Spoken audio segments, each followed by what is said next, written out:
Jordan, thanks for coming on today. Really appreciate you taking time out your schedule. This is another episode that I'm really excited to get into. I know we've been kind of flying messages back and forward over social media. You guys are doing some ridiculously good stuff. But before we actually get into kind of the depths of the conversation, so to speak, why don't you just let everyone know kind of who you are, where you're from, and what your journey's been so far? Sure. Yeah, thanks for having me on, Chris. It's an honor to be on, and all the great guests that you've had. I've really enjoyed listening into stuff you've been working on, and it's been awesome.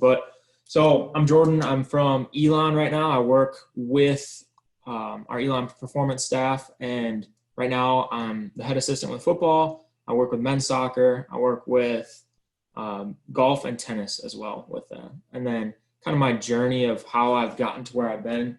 I've been doing this now for 7 or 8 years. Started back during undergrad.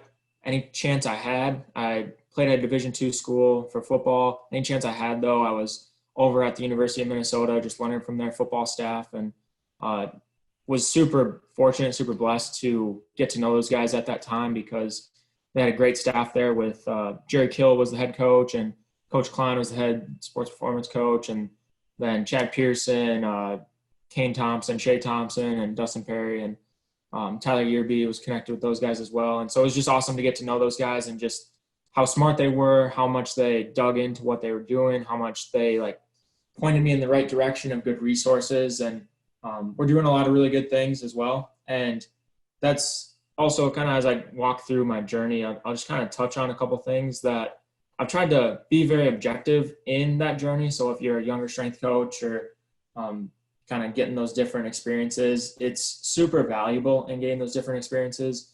Even though you've been at a lot of different places and working your way up, that's actually a really good thing for future outcomes, where if you were to be handed the director role today, you would be limited in your ceiling because you'd have such limited experiences and such limited knowledge that you would be kind of have a lower ceiling than possible. So it's a good thing to go through those internship steps, those GA steps, the assistant roles, so that when you do get to a director that you have all those different perspectives and stuff. So a couple things that I learned really, really well from those Gophers guys back in the day was Charlie Francis. They put me onto him, a lot of speed-based training, just how they got their guys faster, how they were utilizing technology and GPS, and just the detail that they had within everything and how much they were trying to base it off of the sport that the guys were going to play. And then I went from there to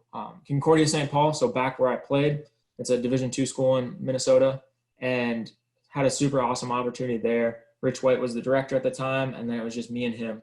And we came in there, got to start a program from scratch, and really make it the way we wanted to make it, and learned a lot along the way, and learned by doing in that situation where it was just me and Rich. So it wasn't like I was watching a ton of other coaches at the time. I was in there writing all the programs for football. I was in there writing the programs for soccer, for different sports that I worked with, and was very busy, and then also getting that degree at the same time. So that was an awesome exploration opportunity or experimenting opportunity that really got to put those ideas to practice, see what worked, see what didn't work. And then from there, went back to the University of Minnesota, but got to work with Cal Dietz, Corey Peterson, Cameron Rosano, and a bunch of the other men and women on the Olympic staff, and just got to see a whole nother perspective of how Cal did it, the triphasic system.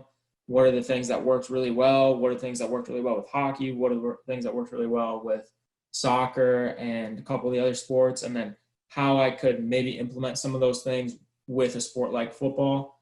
And it was just super cool to get that, again, totally different perspective on things. And then from there, I went and worked with University of Wisconsin and their football staff, and Coach K and all of those guys there, and just the things that they do really well there, and how they develop the best offensive lineman that I've ever seen, and the things that they're doing well. And also along the way, just trying to be objective of identifying those things that a staff does well, but then no one is perfect, right? Everyone's got their weak areas, and trying to identify those weak areas and how then when I'm a director, when I'm writing programs for my athletes, what are ways that I could cover up those weaknesses and fix those things. So it was super cool to see that at Wisconsin, all the good things they were doing there. And then from there, I got hired at Elon University. And, in sports performance, you don't get a job unless you know someone. And I'm very fortunate to be like that 1 out of 100 people that got the job without knowing someone.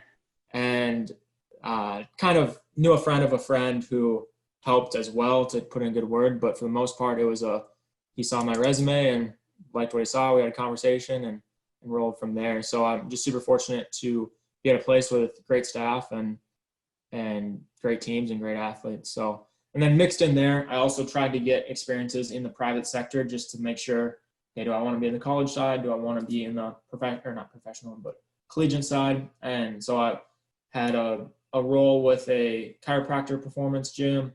I had a role with a physical therapy performance gym, and then also club volleyball, which was an interesting way to see high-level high school athletes and how that program was run. So, yeah, just trying to broaden my perspective as much as possible, being at 7 or 8 places now. And then that's where my program, you'll see it's very detailed in how I program, because I've been able to grab and pick and pick apart from all the different places that I've been to try and put together the best program I can put together. And as we get into it more here, it's just an open invitation to realizing, okay, it's not perfect. I feel like it's come a long ways, and I think it's a strong program. But for those of you that are watching, I just entice you to reach out to me or Chris and get in contact with us. And, okay, what are some things that you think you do better? And what are some things that maybe I challenged you on? And I'd just love to have those conversations and figure out how we can continue to grow the program and get my athletes the best that I can. So, yeah, that's absolutely a rundown of where I've been. And, yeah. I mean, that's the thing. So you've had some pretty amazing experiences along the way. Obviously, a few different big footballing schools kind of thrown in there as well. And that's led you to Elon. Well, like you say, you work with football along with Coach DeMarco there. And you guys are doing some pretty phenomenal stuff, in my opinion. So I've had the privilege of like being invited over there to spend a bit of time with yourselves. And I've been on the back and forward with messages and emails and things. And I know for a good amount, I'd say, kind of what's going on. But then for those people that maybe don't know what's going on, I'd like to today get into a little bit behind that football program. Because I think the way I look at it is, especially with regards to like football S&C, you're challenging the norm. You're doing things that haven't always been done, which I love. And I love the way you analyze and break down the game. So essentially, like, I suppose the first question is, can you get into that kind of what is in football that, like, how are you looking at it that other people aren't? Why are you doing it so differently in terms of your testing and assessment and things like that? Yeah. And I think that just going through my different experiences and making mistakes myself, the biggest thing that we've come to, and like the number one principle that everything revolves around, is basing everything off of the game. And a lot of times in S&C or even like physical therapists and stuff like that, where we base everything so much on, okay, we want to see our squat numbers go up. We want to see guys get bigger. We want to see guys get this or that. And which some of that is good, and we'll get to that. And yes, I want my guys stronger. I want them faster. I want them all of those things. But if we're doing it through a lens that's just weight room or just what we see on a daily basis, then we're really missing that mark. And that's where we get that huge gap between guys that look super good in the weight room, guys that train really hard, but then they get out to practice, they get out to games, and there's just a massive disconnect, or they just seem to always get hurt and stuff like that. So the biggest thing that we do is just breaking down the game. And we have a lot of different principles or guiding questions that help us to come to the same conclusion. So I know we're going to focus a little bit more on football today, but if you're working with another sport and you're listening to this, I just would challenge you to take the same principles and then slot in your sport and then start working backwards from there. And you'll come to a conclusion that it helps create great quality, repeatable quality over and over again. But then it also helps to like, okay, what isn't important and are we wasting our time on, and we can start to throw away. And that's where we've come to some things that we've tried to make it a lot more sleeker, a lot more streamlined, in that we're focusing on the things that are actually going to focus on the field and tying in those different principles to it as well. But yeah. What are these questions that you're kind of asking yourself as a staff?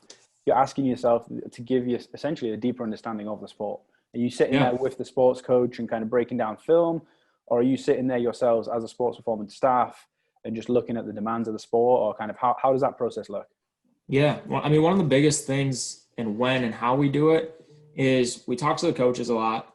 We also, when we're at practice, we're just like having conversations like, okay, what is going on here? What is their goal? What are the main things that they're trying to accomplish? And then obviously having a good background in our game, like majority of our staff has played or has experienced playing college or professional sports or football, I mean, and just like realizing, okay, different positions, what are those different demands? So kind of how we break it down is we try and dive into the sport in 5 different areas. So we look at it from, we want to inquire about it. So we want to talk to the coaches about it. We want to get their perspectives on like, okay, what are the tactical and technical requirements that you want in this position?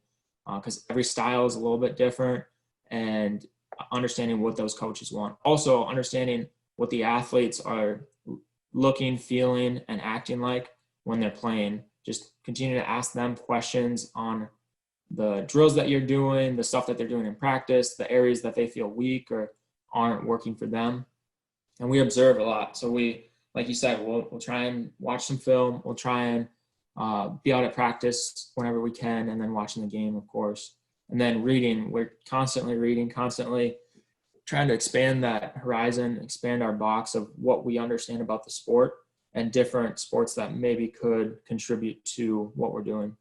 And then teaching, I know a lot of people listening right now, they're coaches as well. So yes, we're always out there coaching, we're teaching and putting that into practice. And then kinesthetically, as much as possible, we're out there like trying out the drills, trying out the sport.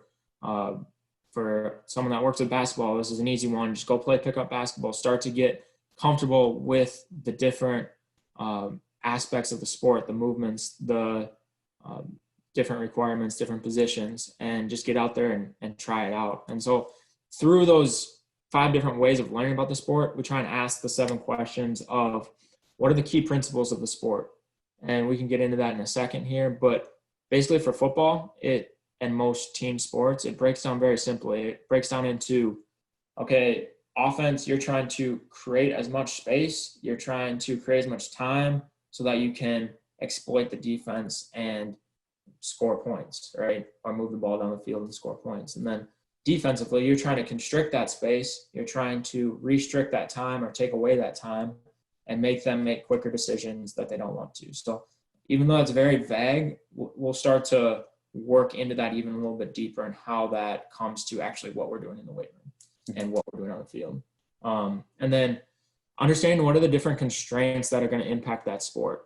So Chris, you and I have been working on this a ton with different sports that we work with and the book that we're working on, and how we can break down the different time motion analysis and all of the, like, how long is a play, how big is a field, like just basics of our sport. We need to like actually start to incorporate that into the way we're training our athletes. And then, do you think that seems pretty obvious to some coaches? Like, yeah, what's the work to rest ratio? Like, what's the total distance covered during a match? How many accels, decels? What's how many high speed meters are they hitting?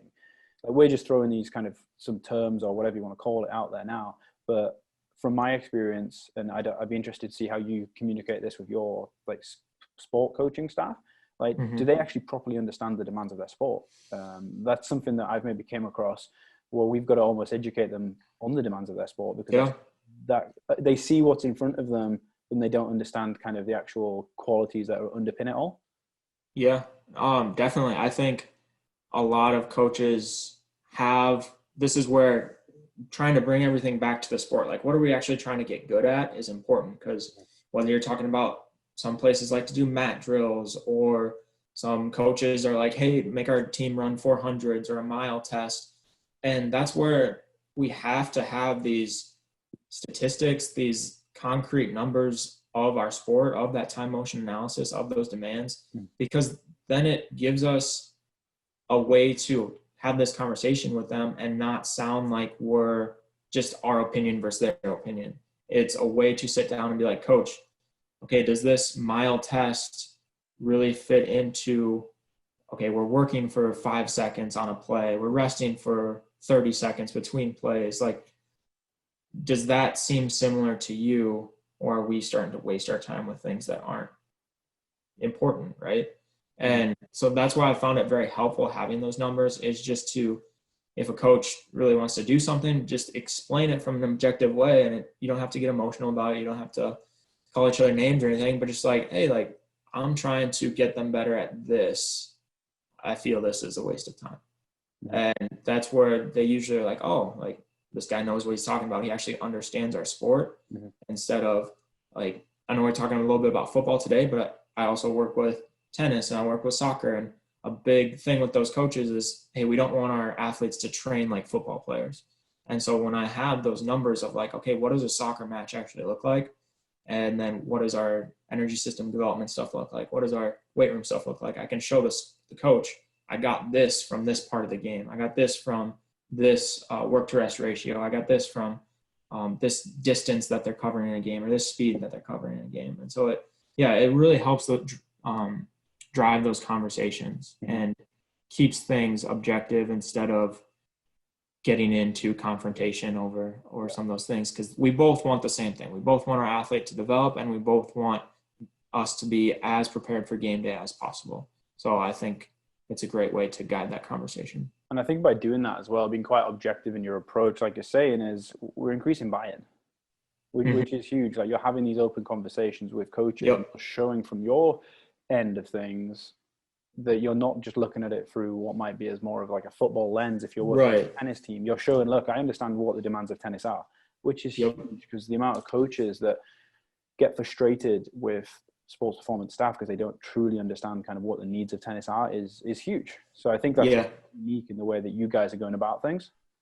Well, and that's why too, I kind of opened up this talk about talking about how we learn about that sport, because, okay, for me, knowing the technical and the tactical elements of football, have like years of experience doing that. But when I go and work for tennis with the first time, I don't have as much experience. So when I'm having those conversations with the coach, it's harder to have them because I don't have as much experience. So that's where it's challenged me to really dive into those sports that I don't understand as much. And even with a sport that I think I understand, I have to dive in with that as well, just so that I can have that background and that lingo, and making sure that I'm connecting with them on the same level. And it's not just, oh, I'm the weight room guy and they're the field, or they're the sport coach. Like, I want to be able to have these conversations on level ground, that we're both seeing things from the same perspective. So let's just say you've done your needs analysis, so to speak. You found all your information about whatever sport you're working with. What's next? What comes next? So I presume like testing, and I know you guys have done a slightly different test to maybe like 110s and things like that. Is that your next step to go into the testing? And if so, do you mind talking about that test? Sure. So when we start to break down as far as like energy system development, there are, I'd say, 10 key different variables that we break it down into. So no matter what sport you're working with, if it's a team-based sport, it's an interval sport. So we can ask ourselves these questions of, okay, like, what is the intensity of the work interval worked? Okay, like for a football play, it's going to be pretty close to maximal intensity or high intensity, right? What is the duration of the work interval? So for a football, it's going to be anywhere from like 3 to 6 seconds, somewhere in there. What is the duration of the rest interval? It's going to be on a really high-paced offense, maybe 18 seconds, and then for some plays, we'll get as much as 40, 45 seconds rest. So somewhere in between there is our range that we're working with. And then intensity of rest intervals. Usually, what are they doing between plays? It's either they're walking back to the huddle, they're standing, maybe a slight jog back. So it's pretty passive rest. And then,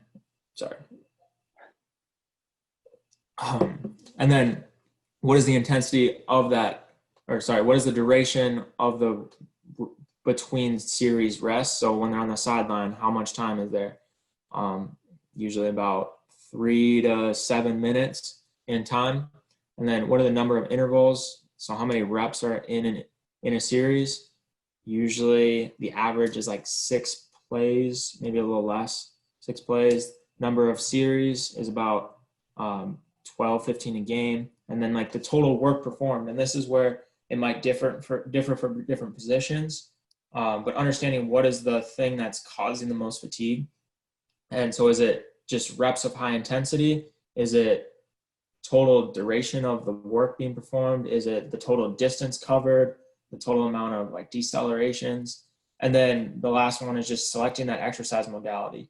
And we can get into this in a second after I cover the test, but that exercise modality, realizing that not every position, the most fatiguing thing that they're doing in their sport is running. Where our big guys, the majority of what's going to be fatiguing for them is fighting in combat with another opponent. So for them, we do majority grappling, sled pushes, different variations like that. But then we have our receivers that majority of the stuff that's going to cause the fatigue for them is the distance that they're covering. So we're going to use more running or change of direction running to cover that total work performed. So, and then getting into like your question was the testing that we do to measure this is, okay, it's super common in football right now to, when you get back from a period of time off or during an off-season period, to test would be 300s, where it'd be like maybe a shuttle. It would be testing 110s. Different gassers is another one that I had to do, I guess, as an athlete. And as we start to break those down and look at, okay, what is the intensity of the work interval? What is the duration of the work? What is the duration of the rest? We start to look at those things and realizing what we might be using isn't very specific and might not be measuring what we want it to measure. So what we did and what we have been doing, we kind of stole it from Kier Winning-Flat over at William and Mary and his tribe tests. And so basically what it is, we split them up into skill group, semi-group, and the line guys. And our skill group, they'll go 20 yards out, hit the line, come back as far as they can. And they're working for 5 seconds. And so they're trying to cover as much distance as they can in that 5 seconds. And then they're resting for 20 seconds. And then they'll do 4 different series or 4 different quarters of 4 reps. So we're testing repeat sprintability, which we all know is very important for a sport like football. And within that repeat sprintability test, we're testing their percent decay. So their first quarter or their first rep compared to their last, making sure that their speed's not dropping off, the distance that they're covering isn't dropping off. We're covering their max distance each quarter. So what was the farthest distance they ran each time? And then what is the, what is the difference between the quarters and how much they drop off? So just testing all those different ones and realizing, okay, if our guy, when we've gone through our different off-season periods, we've been able to see as a guy gets faster, as his aerobic capacity gets higher, all of those numbers that we're testing have also improved. So it's been really eye-opening and helpful for us to see how helpful the training that we've been doing has been working in a way that's going to translate to what they, very similarly to what they have to do in football. So yeah, and I think that test as well is obviously much more specific than running 110s, 300-yard shuttles, like you name it. Okay, just because like what you've essentially done is obviously identify, like you went through, I think with your 10 principles there, like you've broken down the game, you've identified everything that goes on in the game, the length of the play, rest between series, etc., and then you just put it into a test, slightly different from Kier's obviously, but it's like very similar kind of testing. Very similar, testing the nature of the sport, which I love. And I think that one of the things is with football, and I know you played as an athlete as well, if you'd have asked yourself, and I'm guessing you've probably tried out the test, but if you were to say, okay, well, I'm going to run 110s and I'm going to run this repeat sprint test, which one feels more like the sport? And I guarantee every athlete Oh. says it's the repeat sprint test. Not even close. Yep, not even close. Well, that's a great question I love to ask, and I got this from Sean Mishka and Tyler Yerby, is whenever you're doing something, okay, whether it be conditioning, whether it be agility, whether it be what you name it, okay, does this activity look, feel, and act like the game? And that's just what you constantly asking yourself, what you're asking the athletes. Does it look, feel, and act like the game? If not, okay, we might be off in some aspect, because the best way to have transfer to your sport is to have near transfer. There's two types of transfer, right? There's far transfer, there's near transfer. Far transfer is doing something different and then having it transfer to something else. Near transfer is doing something similar and having it transfer to the similar movement. So if we do things that are very similar to our sport, we know it's going to transfer. Mm-hmm. There's times where far transfer works, and definitely like that's things I'm always looking for is different ways to do that. But we would 100% certain that near transfer does transfer. So it kind of takes that guesswork out of it. Yeah, for sure. And I think like that's important. That's something that I've started doing a lot with my athletes, is just asking them like, oh, how do you feel this feels like what you do on the court? Is this similar to kind of hitting a wide forehand or a serve or whatever it might be?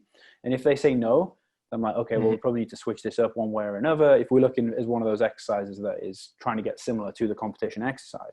And now I think that obviously like Bondarchuk's classifications and things like that are fantastic. And his correlations are fantastic for like guiding program design to an extent.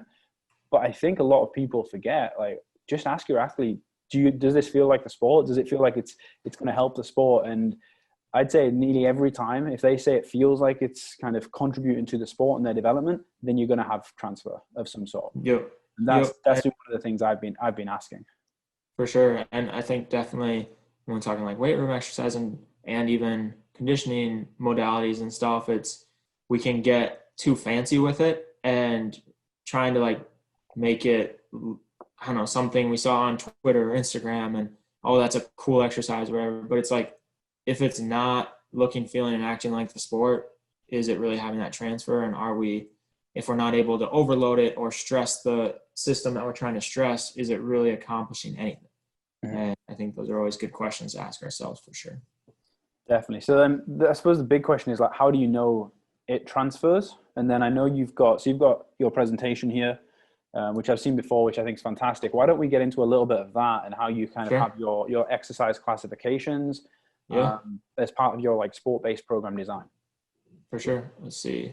I'll go and share my screen then.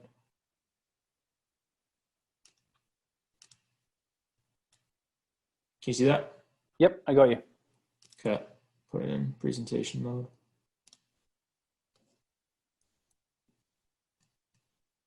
All right, so looking at the 3 different keys, the main parts of getting things to transfer. So like we've been talking about already, working backwards from the game. You have the game, you're going to start with that game, learning as much as you can about the game, and then start to break it down into what are the different key scenarios. Like usually every sport, every position in sport has to be really good at a handful of things. They don't have to be good at everything. They have to be good at a handful of things. And then within those handful of things, there's different key maneuvers, there are different key movements and muscles, and then obviously the bioenergetics like we already talked about, and then those biomotor abilities within those scenarios that we have to cover as preparation coaches. And then using representative design, and we've touched on that a little bit, but we'll get into that as we get into our agility stuff and how, especially in football SNC, how important this becomes, because in the off season, we are basically the position coach. I know they get an hour or two here and there with their position coach, but if that's it, and then all of a sudden we throw them back into the season, especially when we have weird seasons like this right now, if we're not able to have them continue to develop their skill, we're missing out on a very important part. And then the specialized exercise, specialized strength exercises, and we'll just talk about the dynamic correspondence and how helpful that is in selecting the exercises that we're using. This is a great slide from Cam Joss and Fergus Conley in their book, The Process. Just, I know we've touched on it already, but just breaking down that game into what are those physical preparation demands, what are the psychological demands, the technical, the tactical, and then at the center, obviously, we our goal is always to keep the player healthy. Without a healthy player, we're not getting anywhere. So realizing that. And then this is the breakdown that I've done, the technical and tactical breakdown for football. And like I said, if you think of something that's outside of this list, one is probably a tertiary issue that's not going to have a big effect on the result of the game.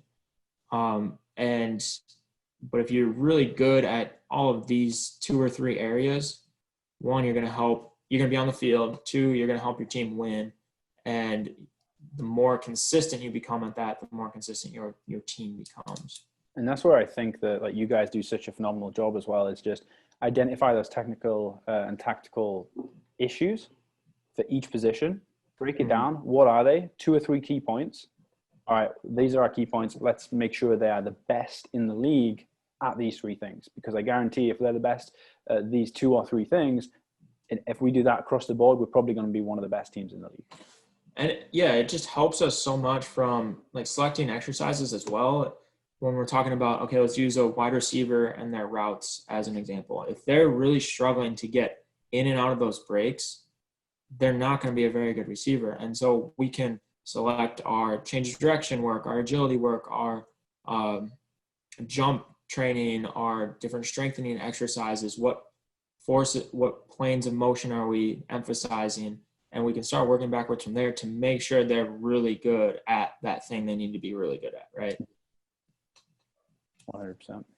So from there, this is how we've categorized things into the different positions, and realizing, okay, when we go back and look at that first slide, if you're a receiver, one of the things you have to do really well is routes. And then you look at a defensive back, and one of the things they have to be very good at is coverage, right? So there's an offensive and a defensive side to all of those. So we can start to pair them together, and as we start working backwards from the game, realizing that they have to have that key information in the drill in order for it to transfer. So I'm not a big fan of closed change direction, as we'll get into here, because you're lacking that key information that's telling you how to move or how to manipulate your cut to make it effective. So we need to keep that perception and that action coupled into as much as possible. Do you see any of the closed chain exercises being useful in that kind of early preparatory stage, if we're trying to just introduce kind of key movement patterns, or if we look at what Franz Bosch talks about in his kind of attractors to kind of deepen those wells? Is that where you'd maybe use that? Yeah, so we approach our closed change direction. We don't do a lot of it because we use a lot of closed change direction in our energy system development. We use a lot of like multi-directional jumps to emphasize the different aspects of change of direction. Mm-hmm. And then the traditional model is to, okay, we're going to do really basic closed change of direction drills, progress to maybe semi-reactive, semi-closed, and then we'll progress to a more open environment. But we try and do them simultaneously. So we look at our closed change of direction as tissue prep work, and that we're covering all of those bases for them to be able to change direction in all different 8 vectors. So you have your 135-degree cut, you have your 90-degree cut, your 45-degree cut, your 0-degree cut, and all of those different things that the body has to be able to decelerate,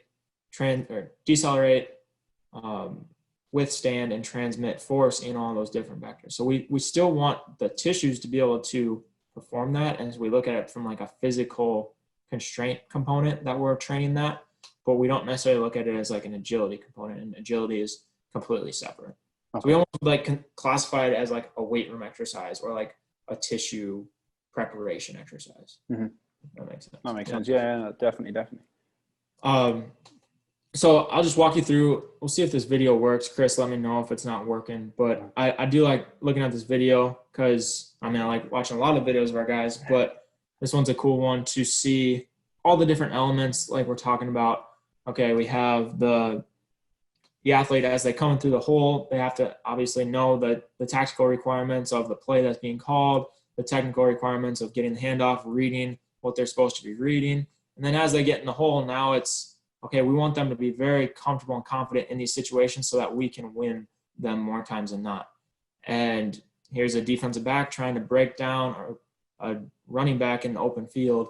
And because our running back is so confident in these situations, he's able to basically do whatever he wants with that defensive back and kind of has that advantage. How are you replicating these situations, like in practice? Like, what are you doing to improve those kind of perception reaction skills?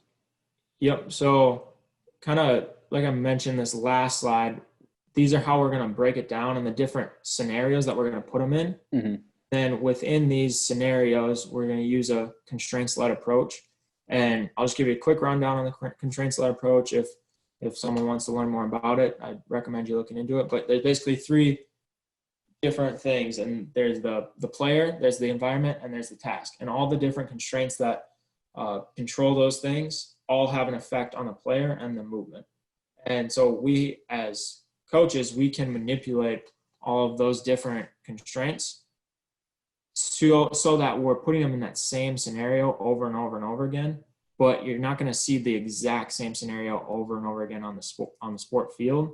So we want to have little nuances or little things to keep them on their toes so that they actually are having to go through that process of perceiving the information in their environment and then still trying to accomplish the same goals that they're trying to accomplish in the game. So these are a couple of different ways that we'll break them down and have variety within those same 4 different categories. Mm-hmm. Okay. And then we'll kind of stick through that one. So like you asked, okay, how are we doing this? So on the left here is a pretty simple way of doing this. This one, evade to score and pursuit to tackle. So you have an offensive player, defensive player, an end zone. All he's doing is we're just going 2-hand touch. And it's basically just trying to simulate what we just showed you in that video, but all different boundaries, different starting positions, different ways of approaching. But you'll see that defensive player, they have to be able to read that offensive player. They have to be able to accelerate, decelerate, have the right tempo, come with the right leverage, or else they'll get exposed. And that's where we start to talk about, okay, ideal reps or perfect practice. And there's not going to be a perfect way of doing this, but you're going to find some ways are more efficient and some ways are more effective. And the athlete, the more we're exposing them into these situations, the more those things start to click and they start to understand it without even a lot of coaching. Like, yes, we'll ask them questions like, okay, what were you looking at? What did you see? Where did it kind of go awry, or why'd you do it that way? But really, if they get beat for a touchdown and everyone's laughing at them or whatever, like, they're going to know right away that didn't work very well. And if someone breaks their ankles or whatever, they're going to know, okay, I need to be able to tempo in better, come with better leverage. And so that first one on the left would be like a one-on-one variation. The one on the right here is as we start to get more complex with those different variables, there's more players out on the field, there's traffic you have to work through. So we're going a 2v2 version with some obstacles, but the same goal. They're trying to prevent that offense from scoring, and offense, you're trying to make an effective move so that you can score. So you're just trying to expose them to as many different, essentially, situation scenarios as possible, just increasing that movement bandwidth. And then, like I always try to say, I'll think of things as like you're a sum of your experiences. So the more experiences you can be exposed to, the better prepared you're going to be to react to these kind of different agility, so to speak, like situations. Exactly. Yeah. The more comfortable they are in as many situations that we can put them in, the better they're going to feel on the field. And that's some of the feedback that we have gotten from the guys, is just how much more confident they're feeling and how they're able to just, okay, if I'm a defensive guy, I can just shoot the gun because I'm not like scared of the guy putting a move on me, because I know that I'm more of the aggressor and I can take away that space. Like we were talking about with those main categories or those main principles of the game, where defense player, the quicker they take away that space, the less movement options the offense player has. And so that's where it starts to all kind of tie together. And I think another key point, and I mentioned this a little bit earlier too, is us as sport performance coaches, we have to be able to do this properly and put them in more representative learning situations, because we are basically the position coach for the off season. When they're here in the summer, they only get 1 day of 7-on-7 and 1 day with their coach. And so if we're only doing it then, and then all of a sudden we go to practicing 5 days a week and we got games 2 weeks later, they're not going to be as sharp, or they're going to kind of regress over the summer and not be where they need to be. So this is a way that we just get to throw them in there and get them as comfortable as possible. No, I like it. And I think it's something that's almost, I think a lot in S&C, typically we do very much like we're comfortable in closed drills. You know, Yep. We're comfortable in kind of lining everyone up, like everyone's on the goal line, all right, right foot shuffle, like whatever it is, cut, step to sprint, very much closed scenarios, no perception, anticipation, reaction, like you name it. And I think what you're doing here, like you said, you're doing that stuff kind of in the weight room or away from that as tissue prep, or even in like the tempos. But now you're putting them into these situations where they're exposed to various stresses, which is getting closer and closer to the demands of the sport, which brings us nicely like full cycle back to what we talked about, like breaking down the demands of the game, understanding the game. And I like the way you're essentially bridging that gap. And I don't think there's loads of schools doing that, in my opinion. I could be wrong. Like if you're listening and you're saying, hey, do that, then reach out to us, you know, like that's fantastic. Right. We want to know about it. But no, sure. I think that's something that you guys are doing really well. Yeah. And that's a great point too, that I think coaches and strength coaches in particular, we get so fixated on perfect technique because we're so worried about like weight room stuff. And okay, if someone squats a little bit weird, they might get hurt. And which in some instances are true, but for the majority of it, when we're talking about movement in general, there's no such thing as ideal movement. And people ask me all the time, like, what's the perfect way to do a push-up? What's the perfect way to like cut this way or whatever? And it's like, whatever way is effective and gets the job done. When we're talking about sports, whatever's the most efficient and effective way of doing it is going to win. And that's where on the tissue side, we need to be preparing them for a broad bandwidth of movement abilities so that they have that tissue resilience to handle those different movements.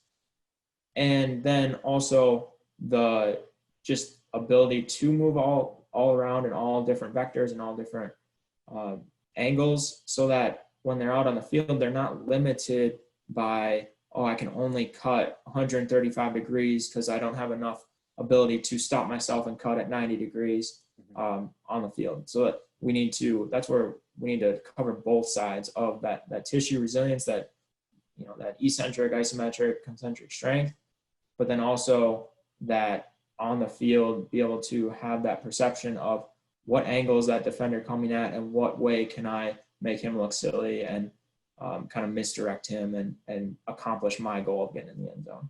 And are you guys manipulating these variables as well, kind of throughout the different years and developmental kind of ages of your student athletes? Or how are you doing this? Do you have an idea of roughly what you want to do, kind of freshman, sophomore? Will that look different to the seniors? Or is it kind of everyone in this scenario, we're just going to expose you to kind of the greatest kind of variability possible as early as possible? Yeah.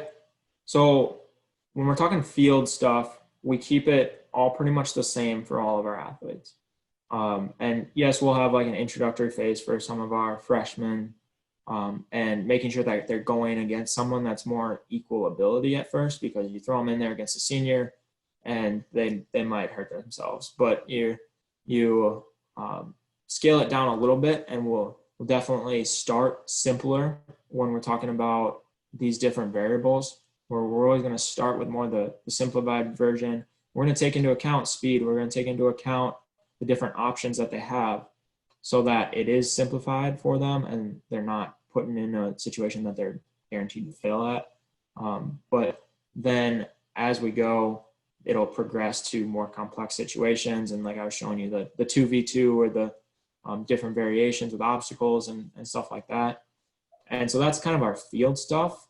But then when we're talking about weight room stuff, we have more of a leveled approach, where our freshmen, we want to make sure that they're able to do some, you know, foundational movements of hinging and squatting and stuff like that. And then we build upon that each year, allowing for more variability and allowing for more movement bandwidth and then strength within those different movements. So yes, we'll start pretty simple in the weight room, and then as they get developed throughout our long-term progression, they have more freedom and more options. And you mentioned failure there kind of just briefly. Are you exposing them to a lot of failure? Because I think, like, just my interpretation of it is like failure is very important. Without failure, there's no adaptation, and then without adaptation, there's no learning. And then if there's no learning, then there's really no point in us being there. How are you kind of exposing them to failure? How much is too much? Like, can you just give us an idea of what you're doing there? Yeah. So basically every rep we have a winner and a loser. So if you're losing, you're not winning, obviously you're failing. And that's where we have seen, by putting that competition aspect in there, it just creates so much more excitement, so much more fun, so much more buy-in for the athletes, because they don't want to get shown up and they want to make sure that they're bringing their best stuff, right? And that's where, if we do have failure, a guy does lose, we just approach it from a learning opportunity. And okay, that's where we have those conversations. It's, what were you looking at? What was your goal there? What was, how did you see that coming out differently? And that's where we really try and take advantage of those situations, because every rep there's going to be basically a loser or a failure. And so that's where we also too, like, this is training, this is practice, this is the opportunity for them to, offensive player, to try a different move, to try that spin move, to set them up in a different way, and defensive player, okay, work with their pace, work with the different obstacles that you're working with, and like, how aggressive can I be? How fast am I? And if they fail, like, I mean, that's fine. Like, we got next rep, and that's why we're doing it now, so that on game day, they don't have to think about any of this. Like, they can just roll out and start to just be confident in themselves to play 100 miles an hour, to perceive all those different things without even thinking about them. And that's the main goal. And that's what I think I'd really dislike about more change of direction stuff, and how I've seen a lot of coaches teach it. And okay, we have to pause at this position, and then we got to take 2 steps and pause at this position, and then we got to look here and shift our weight here, and like, just how overly paralysis by analysis it can become. Mm-hmm.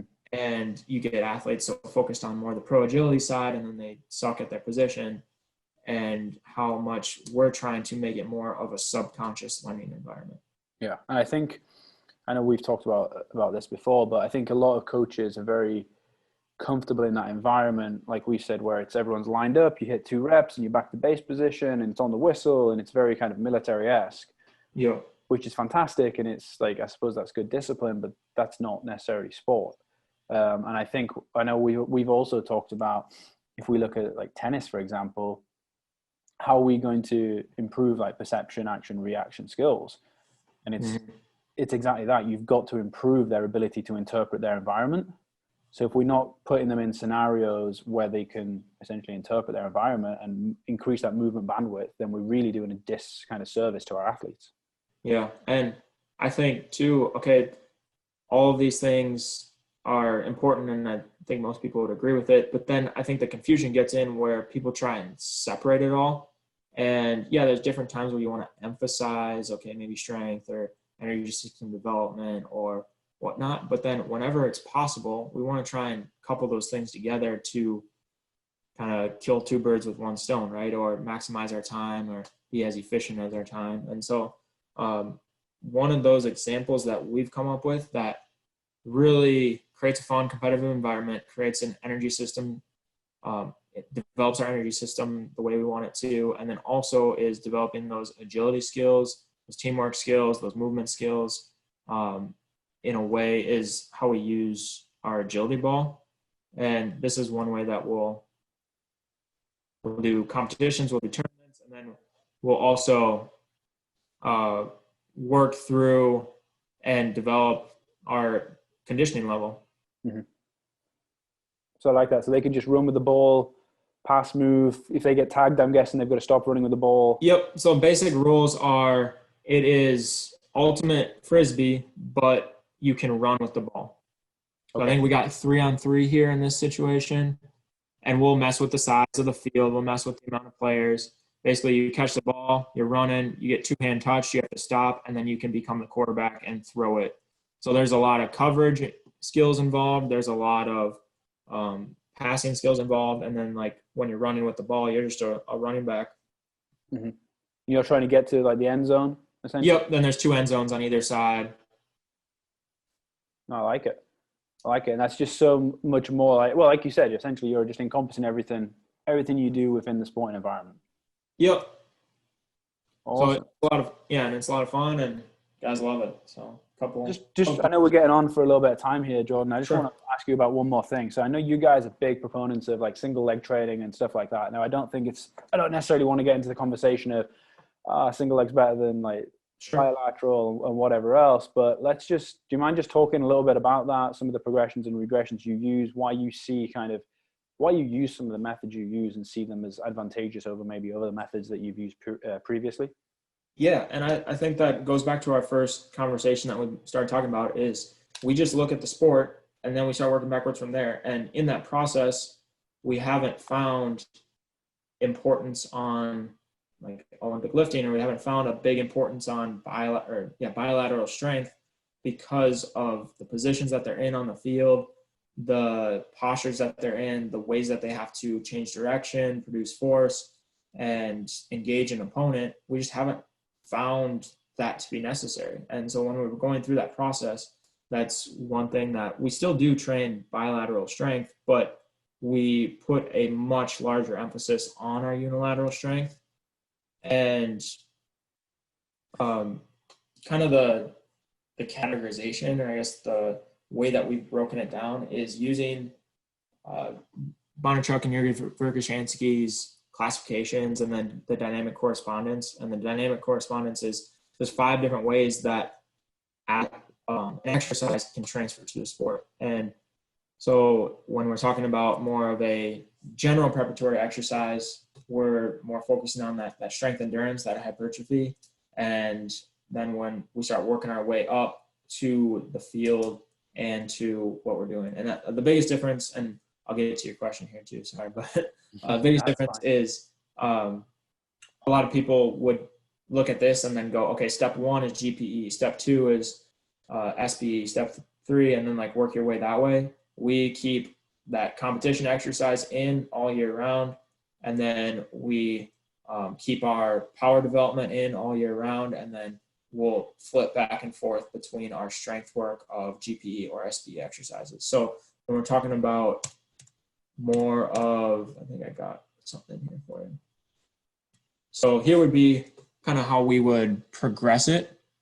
And we're going to break it down by each movement and each main muscle action of the body. So all the way down into ankle exercises. And I think that's one that gets left out a big ton as well. But we're looking at our single leg push exercise right now, and how majority of the time we're emphasizing vertical force, but then we will also later on in our SPE and SDE stuff, we'll work and emphasize more of like a sled push or a sled march, that we're getting more in that horizontal plane that they're majority of the time they're playing in. So basically the basic breakdown is just starting with greater range of motion, and then working to more specific range of motion, and then specific force vectors.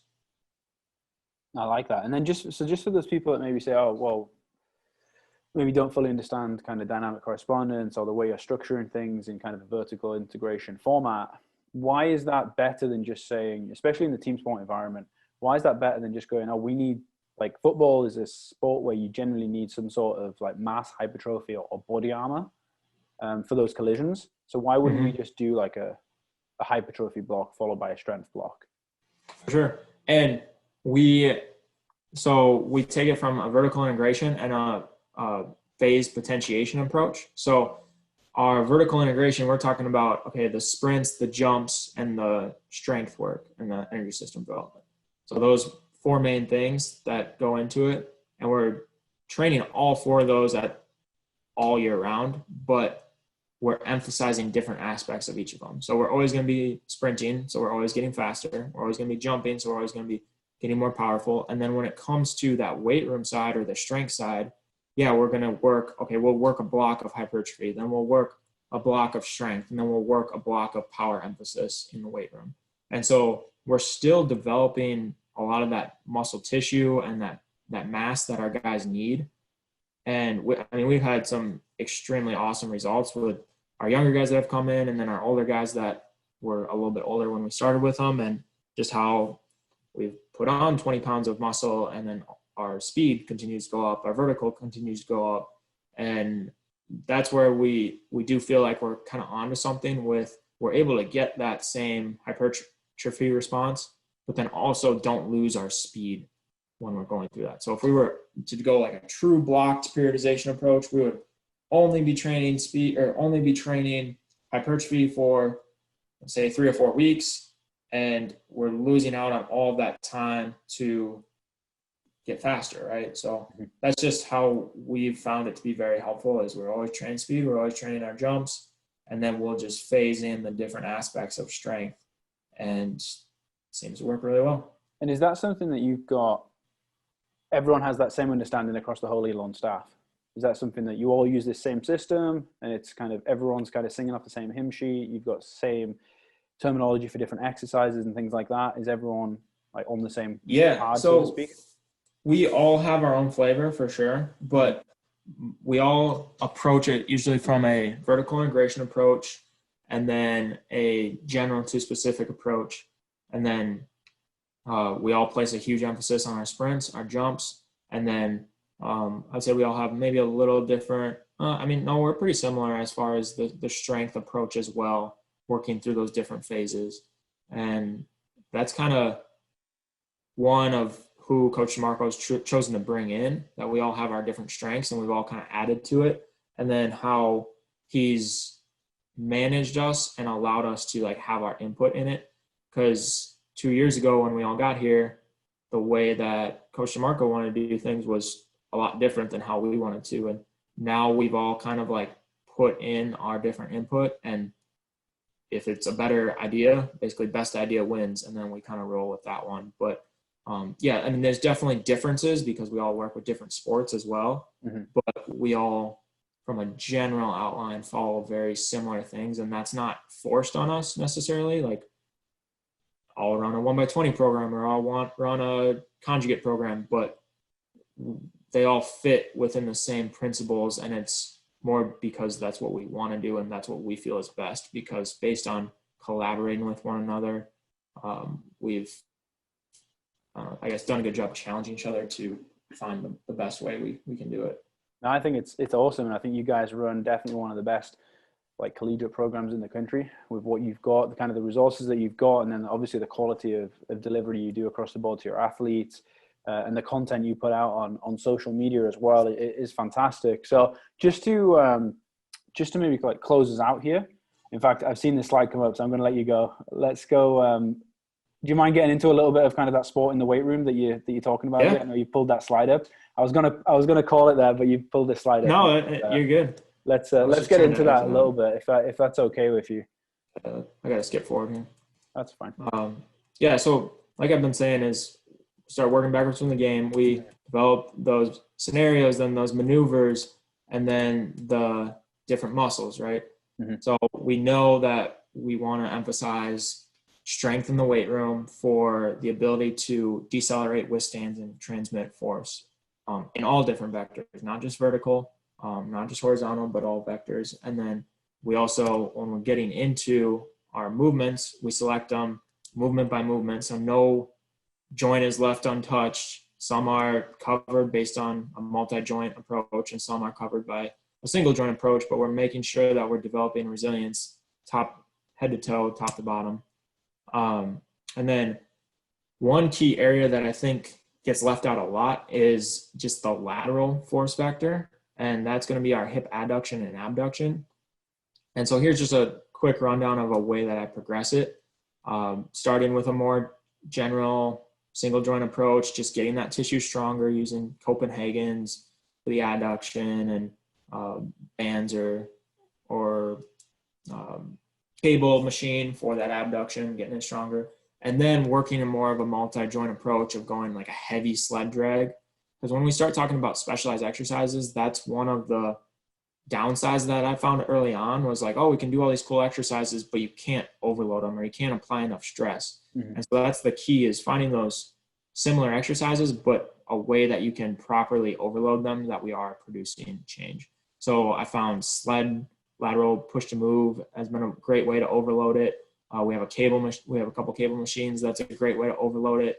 And then I don't think I have it on here necessarily, but another really great way that I found to overload those lateral movements is through manual resistance.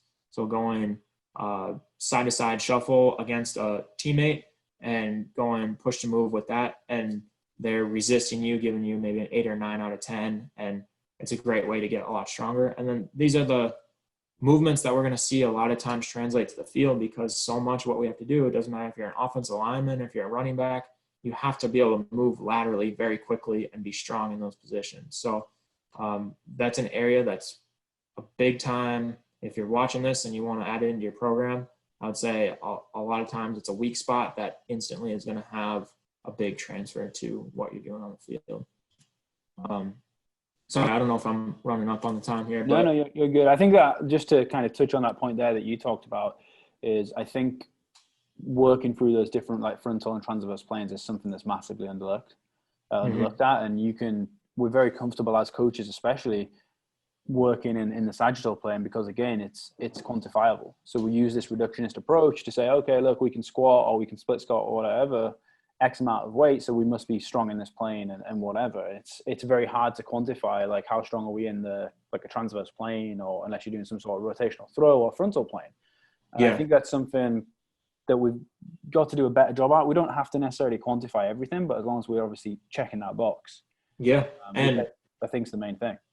Yeah, and how I guess like the most common lateral movements I see is like a mini band sidestep or a lateral lunge. And it's like doing a lateral lunge with a 30-pound dumbbell or doing a mini band sidestep, you know, for your freshmen or younger, weaker athletes, like that's fine. But then if you're an older, more explosive athlete, the amount of force that you have to decelerate, withstand, and produce in that lateral plane when you're changing direction is a lot more than a 30-pound dumbbell.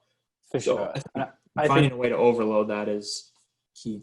Exactly, yeah. And I think if you look back at that dynamic correspondence criteria that you talked about, if we look at a lateral lunge, like, hey, that's a great movement, but then are we doing it at the same range, same kind of force qualities, and muscle contractions that we see actually on the field? And we're not, unfortunately. Exactly. So don't get me wrong, we've got it as part of our maybe GPE or whatever, GPP, we've got to start there and then move through those phases if you look at the Bondarchuk system to get closer to the competition exercise.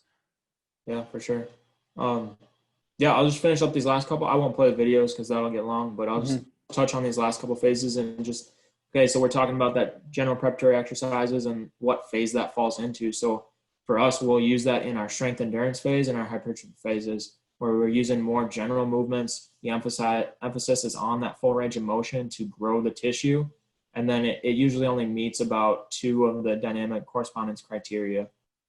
And then we'll start going into that special preparatory exercise phase, and we'll break this into an eccentric block and an isometric block, and just overloading those tissues so that when we go to change direction, that we go to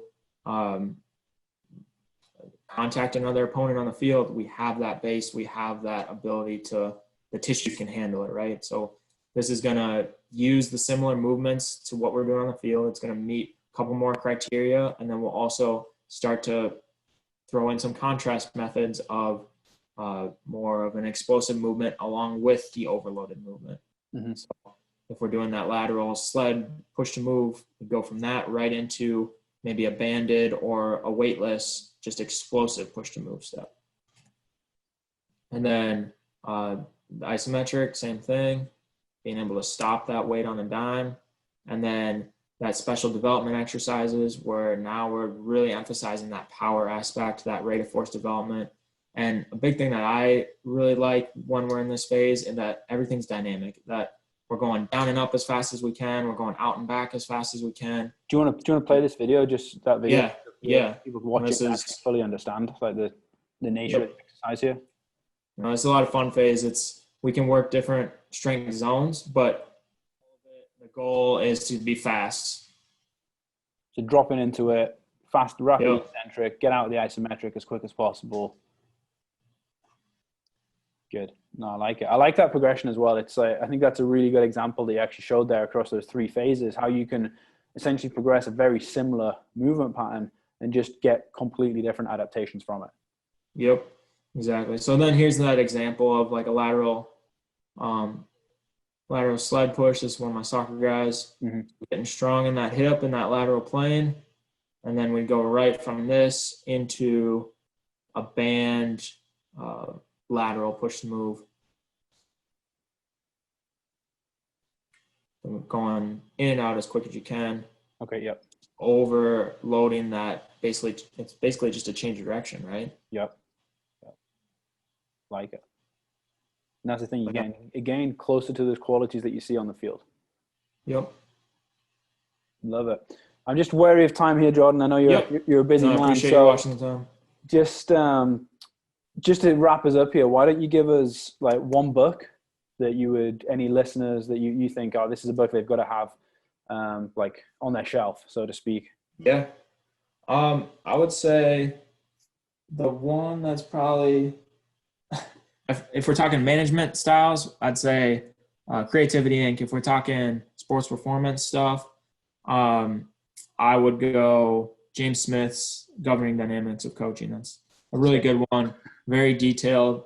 I don't agree with everything on that, but as you start to get into this mindset of working backwards from the game and realizing all the different facets and how we can start to simplify some things, he does a great job in his book for sure. For sure. I 100% agree. And then any advice that you've got for any like young coaches that maybe just starting in the profession, like doing a GA or anything like that? Yeah. Just continue to ask a lot of questions. Like, I know you probably have some ideas of things that you want to be done differently, and I still do right now, but the more we can humble ourselves, even the farther along you get in your career, that's the only way to continue your growth upwards and not just become, because once you have it all figured out, you stop learning, right? So we just continue to humble yourself so that you continue to ask a lot of questions and reach out to people and realize that you don't have all the answers. So. For sure. And then just, I know you had it up on the screen there. If people got any questions about this kind of presentation, or if they want to watch the full presentation, which I strongly advise they do, where can they kind of find you or find that presentation? Yeah. So I think all my presentations are on private, but if you reach out to me through Instagram, I think it's just Jordan Nieuwsma or Jordan Bo Nieuwsma. And then reach out to me through Instagram. We'll talk, and I can send you the link and stuff. I have all those links of different presentations as well if you want more information. And then, follow my YouTube as well. My YouTube and then the Elon Sports Performance YouTube. Mine has like 1,500 exercises, and the Elon has like 2,000 exercises. And we break it down too. That's one thing with our categorizing and everything in our system is everything is in a playlist so that it's really easy for you to digest and, okay, I want an exercise for this specific scenario or whatnot, then it's all there for you. So give one of those two a follow and reach out if you have any questions. I'd love to connect with some people on this. It's a great topic. Absolutely. Yeah. Just from my point of view, like both great channels there. So head over if you're listening to this and subscribe. But look, Jordan, thank you very much. I really appreciate it. Fantastic stuff there. As always, and thanks for coming on. Thanks so much, Chris. I really appreciate it. It was fun. Thanks.